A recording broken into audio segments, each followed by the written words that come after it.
নমস্কার বন্ধুরা, আজকে চলে এসেছি একটা দুর্দান্ত রেসিপি নিয়ে। রেসিপিটার নাম হলো fish fry, mini fish fry. আমার কাছে ভেটকি মাছের ফিলে ছিল, সেগুলোকে আমি ছোট ছোট করে পিস করেছিলাম। 5টার মতন ভেটকি মাছের ফিলের পিস ছিল এখানে। তার জন্য আমি একটা অর্ধেক পেঁয়াজ এরকম করে ঘষে নেব। তার সাথে 4টে থেকে 5টা রসুন কোয়াও আমি এর মধ্যে ঘষে অ্যাড করব। আমার মাছের কোয়ান্টিটিটা যা ছিল সেই হিসাবে আমি এগুলো অ্যাড করেছি। আপনাদের মাছের কোয়ান্টিটি বেশি থাকলে এই জিনিসগুলোর পরিমাণগুলোও কিন্তু বাড়বে। এই দুটো জিনিস অ্যাড করার পরে আমি এর মধ্যে অ্যাড করব চিলি ফ্লেক্স আর অরিগ্যানো। চিলি ফ্লেক্স আর অরিগ্যানো দিলে পরে এই ফিশ ফ্রাইয়ের টেস্টটা কিন্তু খেতে দুর্দান্ত হয়। ঝালটা আপনারা আপনাদের হিসাব মতন দেবেন। আমাদের বাড়িতে সবাই ঝাল খায়, তাই আমি চিলি ফ্লেক্সটা একটু বেশি ইউজ করেছি। তার সাথে অ্যাড করব টমেটো সস। আর আমাদের বাড়িতে একটা ধনে পাতার পেস্ট ছিল, সেটাও আমি এটার মধ্যে অ্যাড করব।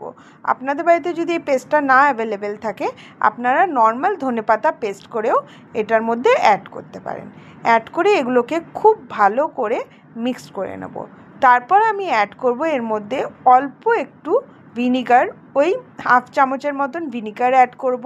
তার সাথে স্বাদ অনুসারে নুন অ্যাড করব। নুনটা কিন্তু খুব বুঝে শুনে অ্যাড করবেন, কেন কি এরপরে আমরা দেব সয়া সস, যেটার মধ্যেও কিন্তু একটু নোনতা ভাব থাকে। তার জন্য নুনটা আপনারা সবথেকে লাস্টে দিতে পারেন, বা আপনাদের আন্দাজ থাকলে পরে সেই হিসাবে স্বাদ অনুসারে অ্যাড করবেন। আর এর সাথে অ্যাড করব আমি চাট মশলা। চাট মশলার মধ্যেও কিন্তু বেশ অনেকটা নুন ভাব থাকে, তার জন্যে আমি বারবার বলছি নুনটা আপনারা দেখে অ্যাড করবেন। এই যে আমি চাট মশলা অ্যাড করলাম। এগুলো দিয়ে খুব ভালো করে এই মাছটাকে মাখিয়ে 1/2 আওয়ারের মতন কিন্তু এটাকে রেখে দিতে হবে, যাতে মশলা আর মাছগুলো খুব ভালো করে একটা আর একটার সাথে মিক্সড হয়ে যায়। এরপর আমি এখানে নিয়ে নিয়েছি ব্রেড ক্রাম্বস, আর তার সাথে 1 চামচের মতন এখানে আছে বেসন আর অ্যারারুট। বেসন আর অ্যারারুটটা খুব ভালো করে মিক্স করে নেব। আর এর মধ্যে অ্যাড করব অল্প করে নুন। এই কোটিংটা যেহেতু বাইরে থাকবে, তো তার জন্য এটার মধ্যেও কিন্তু নুন অ্যাড করা দরকার, নাহলে বাইরের কোটিংটা কিন্তু খেতে বাজে লাগবে। তার সাথেই আমি অ্যাড করব চিলি ফ্লেক্স আর অরিগ্যানো। আমাদের বাড়িতে ঝালটা একটু বেশিই খাওয়া হয়, তার জন্যে আমি কিন্তু এখানে চিলি ফ্লেক্সটা ইউজ করেছি। আপনাদের বাড়িতে যে যেরকম ঝাল খান সেই বুঝে কিন্তু চিলি ফ্লেক্স অ্যাড করবেন। আমার বাড়িতে আজকে কোনো বাচ্চা নেই যে ফিশ ফ্রাইটা খাবে, তার জন্য আমি মনের সুখে চিলি ফ্লেক্স দিয়েছিলাম। আর এইদিকে দেখুন, আমি একটা বাটির মধ্যে 1 চামচের মতন বেসন নিয়ে বেসনটাকে খুব ভালো করে গুলে নেব, একটা পাতলা ঘোল তৈরি করে নেব।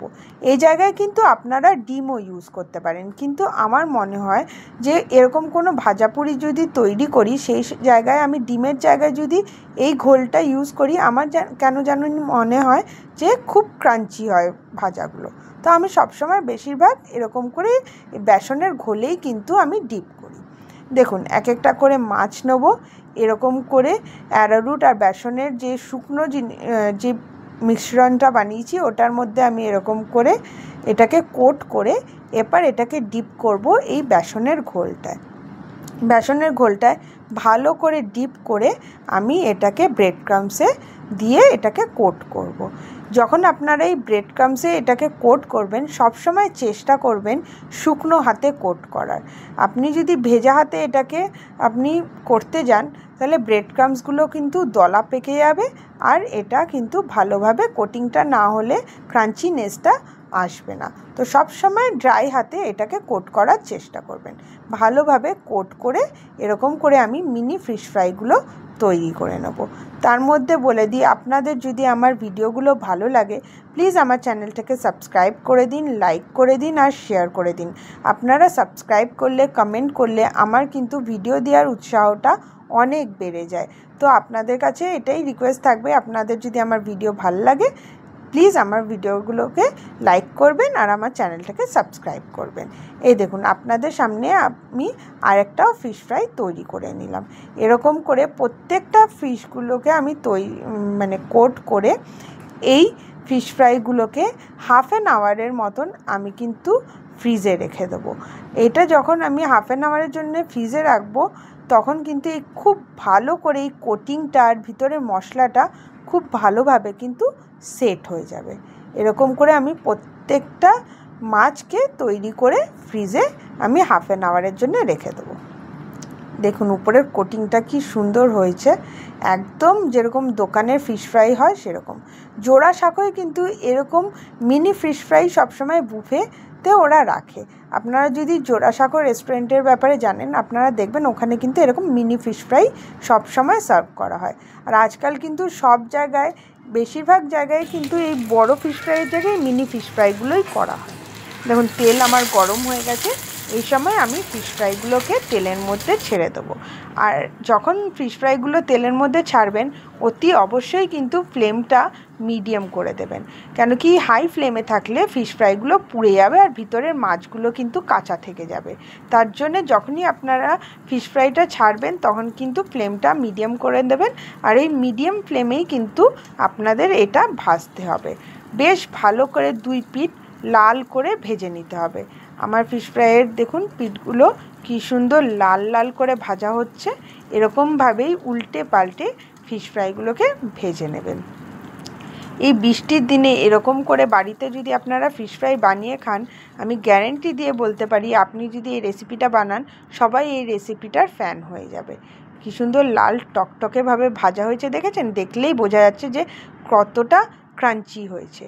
এরকমভাবে যখন পুরো ভাজা হয়ে যাবে এক একটা করে আমি এবার উঠিয়ে নিচ্ছি। আপনাদের সামনে আমি একটা ফিশ ফ্রাই ভেঙে দেখাচ্ছি যে ভিতরের মাছটা কতটা জুসি হয়েছে আর কতটা সফট। ভাঙার পরে দেখুন কি সুন্দর মাছটা কুক হয়েছে, একদম সফট আর একদম সাদা ধপধপ করছে। এটা অরিজিনাল ভেটকি মাছ ছিল, তার জন্য দেখুন মাছটা একদম সাদা ধপধপে করছে। আমি লঙ্কা দিয়ে এটাকে সাজিয়েছিলাম। আপনাদের বাড়িতে যে যেরকমভাবে খেতে চায় সেরকমভাবে এটাকে সার্ভ করতে পারেন, স্যালাডের সাথে, সসের সাথে। আমি উপর দিয়ে চাট মশলা ছড়িয়ে এটাকে সার্ভ করেছিলাম।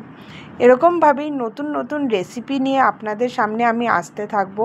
আর আপনাদের আমার ভিডিওগুলো কেমন লাগছে নিশ্চয়ই কমেন্ট করে বলবেন। আর আমার এই রেসিপিটা একবার বাড়িতে বানিয়ে খাবেন, এইটাই আমি বলবো। খাওয়ার পরে আপনারা নিজেরাই বুঝতে পারবেন যে রেসিপিটা কতটা ভালো। ধন্যবাদ।